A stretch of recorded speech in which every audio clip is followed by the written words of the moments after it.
Atëherë përshëndetje edhe për juve Amir dhe Aida, siç e thatë edhe ju, ndodhem në Spitalin Amerikan 1 në Prishtinë, ku bashkë me doktorin Sasho Josimovski, kardiolog, invaziv dhe shefi kardiologjisë në Spitalin Amerikan, e cila punon 24/7, do të flasim me doktorin për elektrofiziologjinë, një shërbim që mundëson të shihen çrregullimet e ritmit të zemrës në Spitalin Amerikan. Përshëndetje doktor, faleminderit për kohën tuaj. Faleminderit për këtë ftesë. Kardiologjia në Spitalin Amerikan funksionon shumë mirë kur krahasojmë me tjera spitale ku kam punu.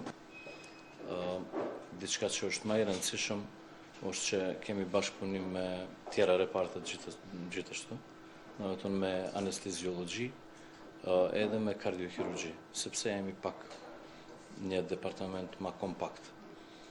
Kemi doktorët që janë me përvoja edhe botëror, shumica kardiologa janë me dija, aftësi dhe shkatësi, edhe mundë me funksionu edhe mundë me organizu departamenti si që duhet. Çka është përparësi që kemi 24 orë përfshirje ose doktora kardiologa në spital. Ata punojmë para dite, punojmë edhe mas dite, do me tonë mundemi me ofru shërbim 24 orë. Në pyetje për elektrofiziologji. Po, doktor, nëse mundeni më na tregu fillimisht se çka është edhe çka mund zbulohet përmes saj. Po, elektrofiziologji është një diagnostik rutinor.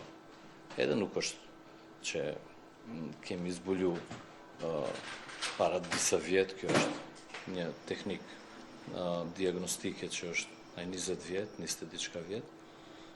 Por kemi fat që mundemi me fillu në Spitali Amerikan edhe me ofru shërbimit të banorët Kosovës, edhe ata që mundet me ardhur edhe për jashtë, sepse niveli është nalt. Çka është studia elektrofiziologjike? Është teknika diagnostike për me zbulu arsyeja për humbjeve dijes, për palpitacione ose çrregullim i ritmit, edhe kur dështojmë ose nuk mundemi me vërtetu çrregullim i ritmit ose diagnoza me teknika jo invazive. Jo invazive është Holter EKG, domethënë një monitorim 24 orësh ose 48-72 orë, për me diagnostiku pse pacienti ka humbje dije, pse pacienti ka çrregullim i ritmit, edhe qëllimi është kur bëjmë elektrofiziologji me diagnostiku smundja edhe pastaj me trajtu. Trajtimi mundet me qenë edhe vetëm me banna ose me vazhdu me ablacion. Domethënë djegje i vatra që provokon këtë aritmi.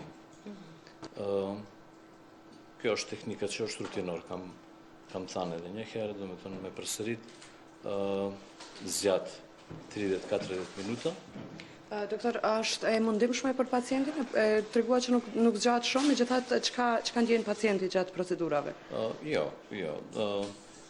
Shiko, diçka që mundet me qenë ndihmshme është punkthimi ose vendosje introducerat për me vendos katetra, që përmes sistemi venos në trup i shkon në hapësira djata në zemër, por vendoset anestezion lokal në regioni inguinal, kur kryet elektrofiziologji si studi, pastaj mundemi me vazhdu edhe me ablacion.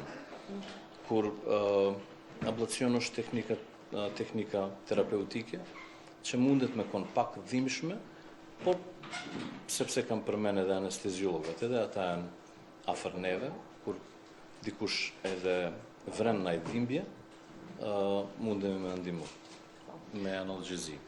Okej, doktor, cilat janë shenjat ndoshta që një person ka çrregullimet ritmit zemrës edhe duhet lajmërohet te kjo për një kontroll? Kam përmend një fjalë që është gjysmëmjekësor, është palpitacion, domethënë ritmi jo rregullt. Ritmi shpejt ose shumë shpejt që shqetëson pacienti. Ata kanë nevojë me bë konsultë të doktori, të kardiologu. Kardiologu duhet me provu me zbulu çfarë ndryshimi ritmit është në pyetje, duhet me bë Holter EKG në fillim, me bë tjera, do me tonë ultrazo zemrës definitivisht, si fillim, edhe pastaj vazhdojmë me elektrofiziologji, kur nuk mundemi me definu çka është. Por, si zakonisht, ata kanë një ndenje në gjoks për pulsi shpejt, ose pulsi jo rregullt.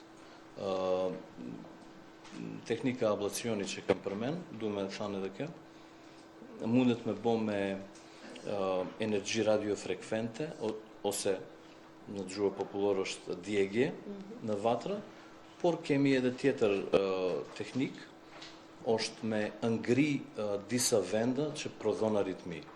Kjo quhet krioterapi. Pikërisht është për elektrofiziologji avancuar, ose pak më vështirë të aritmi që quhet atrial fibrillation, ose fluturimi i parabarkushëve të zemrës. Doktor, a mund themi që kjo procedurë mund të shpëtoj edhe jetë, ndoshta duke parandalu arrestin kardiak? Patjetër, kam përmend edhe në fillim, nuk është vetëm palpitacioni ose aritmi që kemi nevojë me trajtu, shumë shpesh vjen pacientët që kanë humb vedije. Kur arsye për humbje vedije është kardiovaskular, definitivisht që mundemi me ndihmu. Do me thonë, mundemi me zbulu që pacienti ka pas sinus arrest ose pauza kritike, edhe me vendosjen të një elektrostimulator zemrës ose pacemaker, shpejtojmë. Kur definojmë takikardi ventrikular ose aritmi ose takikardi vdekje prurëse, mundemi me vendos ICD. Është një aparat që parandalon vdekje pa pritur. Doktor, unë ju falenderoj shumë për sqarimet që na i thatë dhe për kohën tuaj, nuk po ju marrim më shumë kohë sepse keni t'i vizitoni edhe pacientët tuaj tani. Po, faleminderit edhe ju. Atëherë, Amir dhe Aida, kaq kishim nga Spitali Amerikan 1 në Prishtinë. Unë po e kaloj linën tek ju në studio.